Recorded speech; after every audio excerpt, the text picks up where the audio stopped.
What keeps you up at night? What's your biggest worry or weakness across your whole operation? Ooh, ooh. I'd say the biggest worry is like any of these platforms Mm, going away. Like there's not too much of risk now, but like I feel for the people who have built their business on TikTok yeah. Yeah. that live in the US at least, that their whole thing might be taken away soon. So I'm sure they're panicking, just trying to pull people over to other platforms and grow newsletters and all that jazz just so they retain their audience. Um, but since I have like a pretty big list And you're pretty well and diversified. I'm pretty like I have a pretty big following on all these platforms, like I feel pretty safe. But there is always like I'm always kind of worried like, well, what if AI content creation becomes so mainstream in 5 years that the market's like YouTube's flooded with just crap or just AI generated fluff, Yeah. and it's like, well, I don't know, right? I have no idea what's going to Well, happen, but I'll people figure it stand out. out. Yeah. Yeah, I feel like real people stand out, and so every so often I'll go through like little paranoia phases, and as I said, I'm very like conservative financially. Like before I quit my job, I saved up 2 years of income, Yeah. but I'm even more conservative with like that diversification.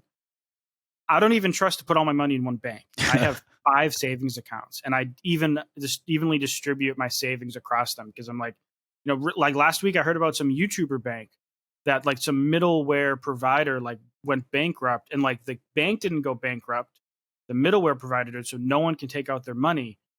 And since the bank didn't go bankrupt, it's not FDIC insured. So these people could lose all their money. So Oh my that's like, god. see that. And I'm like, oh, I'm glad I have 5 savings accounts, right? Because all 5 aren't going to go under. And then I do the same thing for my content. I'm like, well, I feel like YouTube's going great right now. How can I have my blog do even better?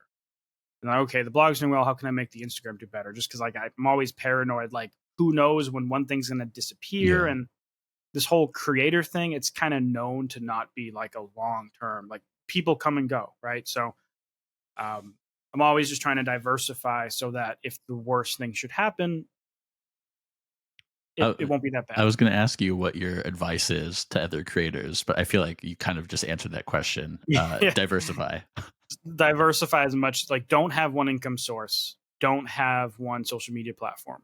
Don't have one of anything. Ideally, like if you rely on this, and honestly, like even if you work in a day job and you have a career, like there's all these layoffs that happen. So Yeah. honestly, even if you have a job that you think is stable, uh, start a side hustle. Like just have something else that you have because um, it just sucks being reliant on one thing. And if that one thing goes away, it's like your whole world kind of falls down until you figure out what to do next. But if you're so diversified that like I could have like 2 of the core pillars of my business get pulled out from under me, and I'd still be fine. Because And you've got like that's six what I want. pillars. That's because I've got like 6 pillars, and I've saved up 2 years of mortgage Yeah. payments, and that's just kind of how I am. I don't like the feeling that, and some people do this. They quit their job with no savings, and they want to do music full time, and they have no plan, and that's a whole thing people do. Like you're never going to perform better than when your life depends on it, True. right? But that's just not for me. I can't handle that level of stress. Maybe when I was 22, but not at 32. Yeah. Perfect. I guess we'll leave it there.